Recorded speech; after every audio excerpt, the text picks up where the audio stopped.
So, what if I told you that the biggest threat to your investment portfolio isn't a market crash, it's not a bad stock pick, but it's actually the thing sitting right between your ears? Yep. Today, we're diving into why the real battle for building wealth is won or lost right inside your own mind. Really think about that for a second.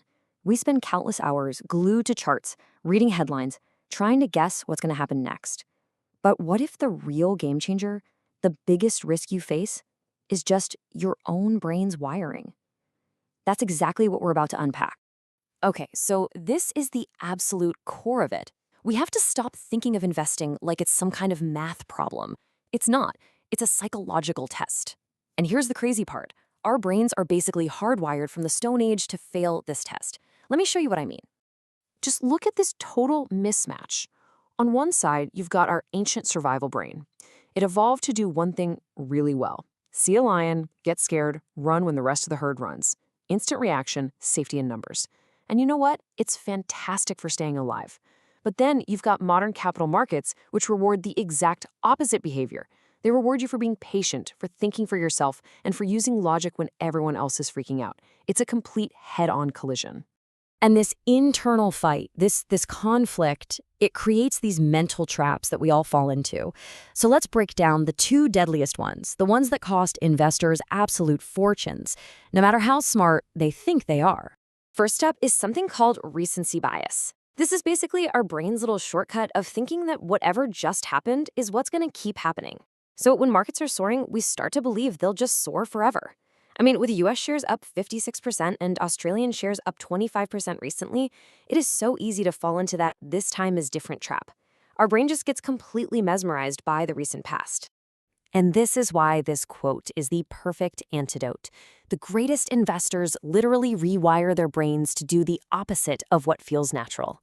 They train themselves to get excited when everyone else is panicking, and to be really cautious when everyone else is celebrating. This leads to another huge trap, listening to all the noise from so-called experts. You've got to learn how to separate the signal from the noise. The signal, the valuable stuff, is context. It's understanding history, risk, and market cycles.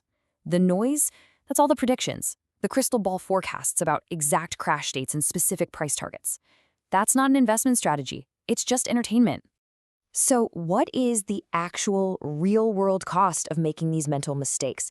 This isn't just theory. We're talking about a potentially billion-dollar mistake.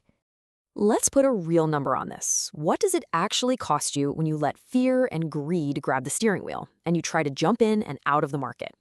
Okay, brace yourself, because this is just staggering.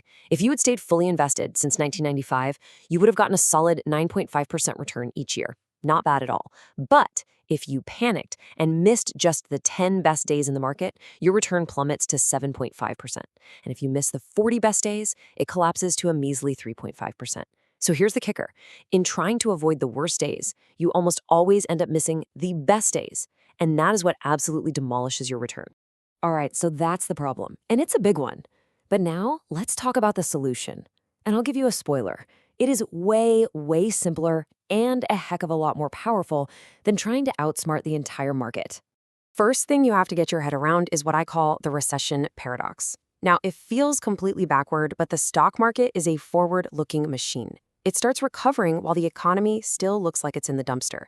If you wait for the news headlines to tell you everything's okay, you've already missed the rocket ship taking off. So why is staying invested through all that so critical? Because it unlocks the single most powerful force in the entire financial universe. Even Einstein was blown away by it. I am talking, of course, about compound interest. To really feel the power of this, let's start with a baseline. Imagine you took one single dollar back in the year 1900 and put it into a safe cash account.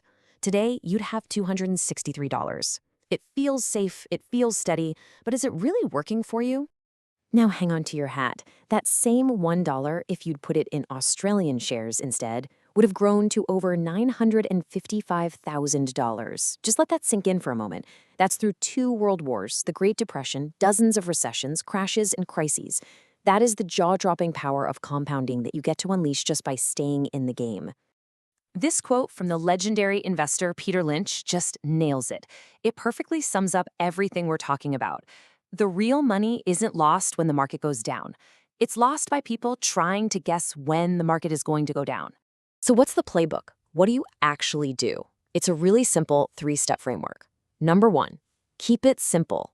Don't worry about every little thing, just focus on your big picture asset allocation. 2, ignore the noise. Seriously, turn off the financial news. It's designed to make you panic. And 3, prioritize time in the market over timing the market. Your job isn't to be a genius, it's to be patient and let compounding do all the heavy lifting for you. So in the end, it all just boils down to this one question. You can't control what the market does. You'll never be able to. But you can 100% control how you react to it. So the real question is, where are you going to focus your energy?